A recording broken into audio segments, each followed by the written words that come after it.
कि भारत का मुसलमान बाई चॉइस इंडियन है, बाई चांस नहीं है। बाई चांस नहीं है। उनको चांस मिला था, नहीं गए। किसी को चांस मिला, बॉम्बे से कराची चला गया। मुझे चांस मिला, मैं नहीं गया, ना गया ना जाऊंगा। आपके बीच में रहूंगा, आपकी मीठी भी सुनूंगा, कड़वी को भी बर्दाश्त करूंगा, गुस्से को भी बर्दाश्त करूंगा। और मोहब्बत तो मुझे उससे ज्यादा मिले ही मिलेगी। गुस्सा किसके ऊपर आता है? जिससे मोहब्बत होती है उसके ऊपर गुस्सा ज्यादा। दोस्तों, स्वागत है आपका हमारे YouTube चैनल में। और आज हम लेकर के आए हैं एक और नई वीडियो जिसमें हम बात करेंगे हजरत मौलाना महमूद मदनी साहब। जमीयत उलमाए हिंद के प्रेसिडेंट हैं, सदर हैं, और बहुत ही कीमती अल्फाजों में अगर मैं कहूँ तो इनकी जितनी तारीफ की जाए उतनी कम है। पूरी जमीयत उलमाए हिंद के सदर बहुत ही बेहतरीन तरीके से हर काम को अंजाम दे रहे हैं यहाँ पर इंसानियत के लिए। और दोस्तों, इंसानियत के लिए ही इन्होंने यहाँ पे काम किया है। तो दोस्तों, आज हम बात कर रहे हैं हजरत मौलाना महमूद मदनी साहब की। चलिए वीडियो करते हैं शुरू। सबसे पहले तो मैं राम माधव जी का और शौर्य दुवल का, जिन्होंने मुझे यहाँ फंसाया है, शुक्रिया अदा करूँगा।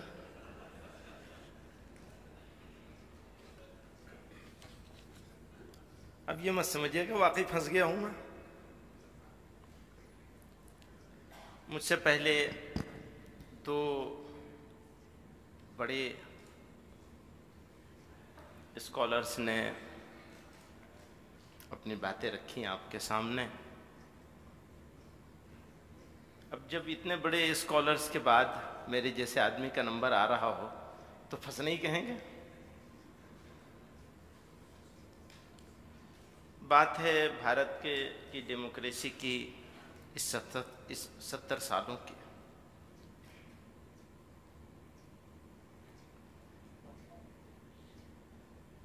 तो मुझसे पहले कल से इसके ऊपर बहुत अच्छे से डिबेट चल रही है और मैं इस बात से पूरी तरह एग्री करता हूँ। ये ज़रूरत से ज़्यादा ही तेज़ चल रहा है। वो नंबर बता रहा है कितने मिनट रह गए हैं, टाइम बता रहा है पीछे से, सामने से, बहुत फास्ट है। तो एक बात से पूरी तरह सहमति है मुझे कि भारत 70 साल का नहीं है, 5000 बल्कि उससे भी पुराना। जो हमारी तहजीब है, हमारी संस्कृति है, जो इस देश का सबसे बड़ा सरमाया है। और मैं मुस्लिम होने के नाते, मुल्ला तो नहीं लेकिन मुस्लिम होने के नाते, क्योंकि मुल्ला तो स्पेशल कैटेगरी बना दी हमारे दोस्त ने अभी जो आए थे स्टेज पर, अब मैं उस कैटेगरी से कैसे निकलूंगा बाहर, ये सवाल है। तो एक मुस्लिम होने के नाते मैं ये पूरे कॉन्फिडेंस के साथ कहना चाहता हूँ कि दुनिया की फर्स्ट लार्जेस्ट पॉपुलेशन मुसलमानों की इंडिया में है। आप कहेंगे नहीं नहीं इंडोनेशिया में है, चलिए मान लेते हैं हम आपकी बात, लेकिन सही तरह से गिनती वहाँ की भी हो जाए, यहाँ की भी हो जाए, तो यहीं पे ही ज़्यादा निकलेंगे। वो तो फिर तो बहुत ज़्यादा है। फिर तो अबाउट 50%, अगर इस पूरे इंडियन सब कॉन्टिनेंट की बात कर लें हम, जो असली इंडिया है, तो अबाउट 50% पॉपुलेशन वर्ल्ड की एक तरफ है और हम एक तरफ है। और एक बात और कहूँ मैं आपसे, बहुत सारी कंप्लेंट्स हैं, शिकायतें हैं, लेकिन शिकायत सिर्फ एक तरफ नहीं है, दोनों तरफ है, तीनों चारों तरफ है। हम मुसलमान हैं, मुसलमान की बात करते हैं, लेकिन ट्राइबल्स की बात नहीं करते,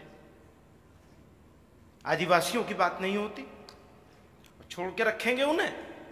बाद में कंप्लेंट्स होंगे, अभी भी बहुत सारी कंप्लेंट्स हैं। मैं मुसलमान ही की बात कर लूं तो मैं पूरे एतमाद के साथ ये हर जगह कहता हूं, यहां नहीं कहने आया, हर जगह कहता हूं कि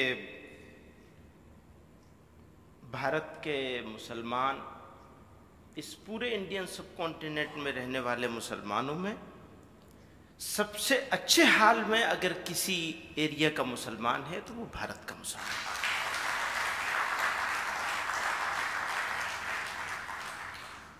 अब अच्छाई को नापेंगे तो मेटेरियलिस्टिक अप्रोच के साथ अगर अब नापा जाए, चूंकि आजकल तो दुनिया उसी से नापती है, तो फिर तो बहुत सारी कमी निकलेगी। लेकिन जो असली चीज है, अपनी मर्जी के मुताबिक जिंदगी गुजारना, सच्चाई को महसूस करना, खुशी को महसूस करना, अगर हम उसके लिहाज से देखेंगे तो भारत सबसे अमीर मुल्क है और भारत का मुसलमान सबसे अमीर मुसलमान है। मैं इस्लाम के बारे में कहना चाहूँगा थोड़ा सा। इस्लाम जो है वो रूलिंग करने के लिए नहीं आया है, सरकारें बनाने के लिए और स्टेट बनाने के लिए नहीं आया। इस्लाम की रूह, जिसको आत्मा कह लें हम, इस्लाम की आत्मा जो है वो खुद को सही करने के लिए है, दूसरों को डंडा लेकर सही करने के लिए नहीं है। तो इस्लाम का जो इंसानियत का पहलू है, मानवता का जिसे कहेंगे, वो सबसे कीमती है और उसको पीछे डाल दिया गया। भारत में मुसलमान बादशाहों के साथ नहीं आया था। भारत में अगर इस्लाम आया है तो सूफियों के हाथ से आया है। सिर्फ अजमेर वाले जो हजरत ख्वाजा साहब हैं, 90 लाख लोग उनके एटीट्यूड से, उनकी तालीमात से, शिक्षा से वो इस्लाम में दाखिल हो गए। न बाबर, न औरंगजेब, न अकबर, न कोई और, ये इस्लाम के नहीं थे। इस्लाम के अगर थे तो ख्वाजा मोइनुद्दीन चिश्ती अजमेरी और निजामुद्दीन औलिया थे, मोइनुद्दीन साबिर कलियारी थे। टेररिज्म हो, रेडिकलाइजेशन हो, तो मैं आज की थोड़ी सी बात कर लूं। आज की तारीख में बहुत सारी अच्छी बातें हो रही हैं। जैसे एक स्वच्छता का कार्यक्रम चलाया गया, ये कार्यक्रम नहीं है, मैं बिल्कुल दिल की गहराइयों से कहना चाहता हूं कि भारत की सम्मान की चीज है। अगर हम इसको मजबूत कर सकें, इसके असली आत्मा तक, इसकी सही जगह तक पहुंच सके भारत और भारत के लोग और गांव के लोग, तो ये बदल देगा, बदलाव आएगा इसके जरिए से। काश ये बदलाव आ जाए। तो मैं ये अर्ज करना चाहता हूं, आज की तारीख में बात होती है रेडिकलाइजेशन की, तो कोई भी एक्शन हो वो बिना रिएक्शन के रह जाएगा, ये नहीं हो सकता। एक्शन होगा तो उसका रिएक्शन होगा। ये अपॉर्चुनिटी मिली है इस वक्त। हमारे मुझसे पहले बुजुर्ग कह रहे थे कि डायलॉग होना चाहिए। यकीनन एक जिंदा सोसाइटी में डायलॉग ही, और आज की दुनिया में नहीं, हर जमाने में डायलॉग ही असल चीज रही है। डायलॉग बंद होगा, सोसाइटी मुर्दा हो जाएगी। जिंदा रखना है तो डायलॉग करना होगा। मैंने एक मौके पर एक बात कही थी परवेज मुशर्रफ से कि मुसलमान इस मुल्क में अकेला नहीं है। अपनी प्रॉब्लम्स को सॉल्व कराने के लिए भारत का मुसलमान अकेला नहीं है। उसकी प्रॉब्लम को सॉल्व करने के लिए ये सोसाइटी खड़ी हुई है। और ये बात सिर्फ उनको चुप करने के लिए नहीं कही गई थी, बल्कि ये अकीदा है, ये हमारा ईमान है। इस बात में हमारा मुल्क है, हमारा देश है और हमारे लोग हैं, हम उनके साथ हैं। और जहां साथ रहते हैं लोग, वहां झगड़े भी जरूर होते हैं, पहले भी हुए हैं, आगे भी होंगे।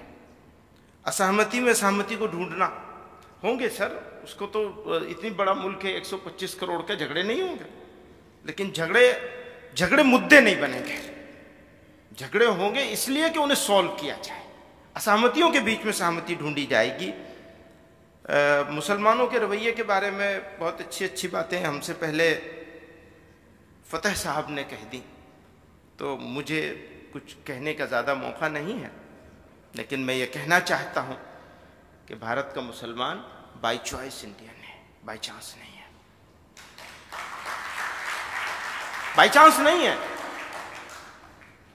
उनको चांस मिला था, नहीं गए। किसी को चांस मिला, बॉम्बे से कराची चला गया। मुझे चांस मिला, मैं नहीं गया, न गया न जाऊंगा। आपके बीच में रहूंगा, आपकी मीठी भी सुनूंगा, कड़वी को भी बर्दाश्त करूंगा, गुस्से को भी बर्दाश्त करूंगा। और मोहब्बत तो मुझे उससे ज्यादा मिले ही मिलेगी। गुस्सा किसके ऊपर आता है? जिससे मोहब्बत होती है उसके ऊपर गुस्सा ज्यादा आता है। एक आखिरी बात ही कह दूं बस, कंपोजिट नेशनलिज्म।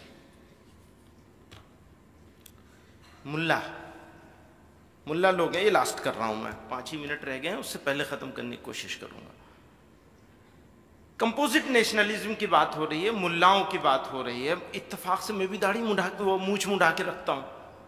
मेरी मूछ नहीं होती थी, आजकल रख ली, बाई चांस रख ली मैंने। कल ही मुझे पता चला कि साहब बगैर मूछ वाले, दाढ़ी वाले, कोई दाढ़ी वाला हो और उसकी मूछ ना हो तो समझ लेना खतरनाक है। तो मैंने कहा चलो इत्तेफाक से मेरे पास मूछ हो गई, अभी नीचे है, ऊंचे नहीं करूंगा, नीचे ही रखूंगा इसे। पता नहीं क्यों रख ली मैंने, काटी नहीं, मौका नहीं मिला या क्या बता हुई, बस ऐसी चलो चल गई। मैं ये अर्ज कर रहा था, पाकिस्तान का आइडिया या एक कौम को 2 कौम बनाने का आइडिया कौन लेके आया था? कोई मुल्ला लेके आया था? पता नहीं, मैं नहीं जानता कि वो मुल्ला थे या नहीं थे, जिन्होंने 2 नेशन थ्योरी को प्रमोट किया या प्रेजेंट किया दुनिया के सामने। और आजादी के बाद भी आप देखेंगे कि जो उग्र मूवमेंट जिन लोगों ने चलाया इस मुल्क में, मैं मुसलमानों की बात कर रहा हूं, दूसरों की बात नहीं कर रहा हूं, उसमें भी मुझे कोई मुल्ला नहीं नजर आता। सख्त बात कहने वाले, शिद्दत से बोलने वाले, सोसाइटी को डिवाइड करने वाले। अब देवबंद का पढ़ा हुआ मुल्ला, जमीयत उलमा हिंद चलाने वाला, और वो कहता है कि इस्लामिक स्टेट की डिमांड ही अन इस्लामिक है। अब मैं एक मरतबा ऐसा हुआ, बस एक जोक सुनाकर अपनी बात खत्म करता हूं, चूंकि आप लोग तो सब जानते हैं। हम 2 लोग बैठे हुए थे, उसमें एक हमारा दोस्त था पुराना और एक नए साहब थे। वो पूछने लगे ये जमीयत उलमा हिंद की हिस्ट्री क्या है? तो मैंने कहा मेरे दादा जो थे वो 18 साल जेलों में रहे। तो कह लिए तो कोई बड़ी बात नहीं, बहुत लोग रहते चले आए। फिर मैंने थोड़ा आइडियोलॉजी पर बात करी, 2 नेशन थ्योरी की बात करी, और ये कहा कि हम लोग नहीं गए, हमने बाय चॉइस इंडिया, मतलब हमने इंडिया को चूज किया। तो कहने लगा यार मरवा दिया तुमने। वो मेरा दोस्त कहने लगा मरवा दिया तुमने, चले जाते तो हमारा भारत जो है पाक साफ हो जाता। तुम यहां हो तो सत्यानाश कर दिया तुमने इंडिया का भी, हमारी मुसीबत बन गए हमारे लिए। समझ रहे हैं आप मेरी बात? नहीं समझ में आई? भारत मुस्लिम मुक्त भारत, वो बात कर रहे थे मुस्लिम मुक्त भारत की। तो हो सकता है कि मुसलमानों की भारत में मौजूदगी प्रॉब्लम है या मुसलमान भारत के लिए असेट है, ये फैसला करना होगा। और ये कौन करेगा? सोसाइटी नहीं करेगी, मुसलमान करेंगे। मुसलमान इस मुल्क के लिए असेट बनेगा या मुसलमान इस मुल्क के लिए लायबिलिटी और प्रॉब्लम और मुसीबत बनेगा।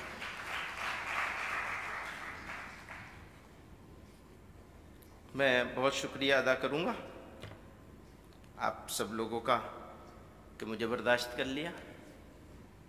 इतनी बड़ी दाढ़ी वाले आदमी को क्यों, ठीक बात है ना? बहुत बहुत शुक्रिया। तो दोस्तों ये थे हज़रत मौलाना महमूद मदनी साहब, जमीयत उलमा हिंद के प्रेसिडेंट हैं, और इन्होंने अपने दिल की बात को रखा आप लोगों के सामने। और कैसी लगी आपको ये आज की वीडियो? एक एक अल्फाज बड़ा ही कीमती था मदनी साहब का, और जो भी दिल में था उन्होंने सब कुछ बोल दिया, ऐसा नहीं कुछ छुपाया। उन्होंने सारी बातों को बोला, सारी बातों को आपके सामने रखा। जिसने भी जो भी कहा था तो उन्होंने सब बता दिया कि यहाँ पे किस तरह एक खतरनाक होता है मुल्ला, जिसकी मूंछें छोटी होती है और दाढ़ी होती है, तो वो समझ लो कि कितना खतरनाक है। लोग समझते हैं ऐसा कुछ, जबकि ऐसा नहीं है। तो दोस्तों ये थी हमारी आज की वीडियो, आपको कैसी लगी और कमेंट बॉक्स में ज़रूर लिखिएगा इस वीडियो का रिएक्शन क्या हुआ आपके ऊपर। और आगे भी इसी तरह की वीडियोस हम लेकर के आ रहे हैं और लगातार आप ही के लिए। तो दोस्तों अभी भी आपने अगर सब्सक्राइब नहीं किया चैनल को तो जल्दी से कर लीजिए और बेल आइकन दबा दीजिए, जिससे आने वाली नई वीडियो की हर अपडेट आपको टाइम टू टाइम मिलती रहे, जिससे कि आपकी कोई भी वीडियो मिस ना हो। तो दोस्तों आपसे मुलाकात होती है अगली वीडियो में, तब तक हमें दीजिए इजाज़त और आप रखिएगा अपना ख्याल।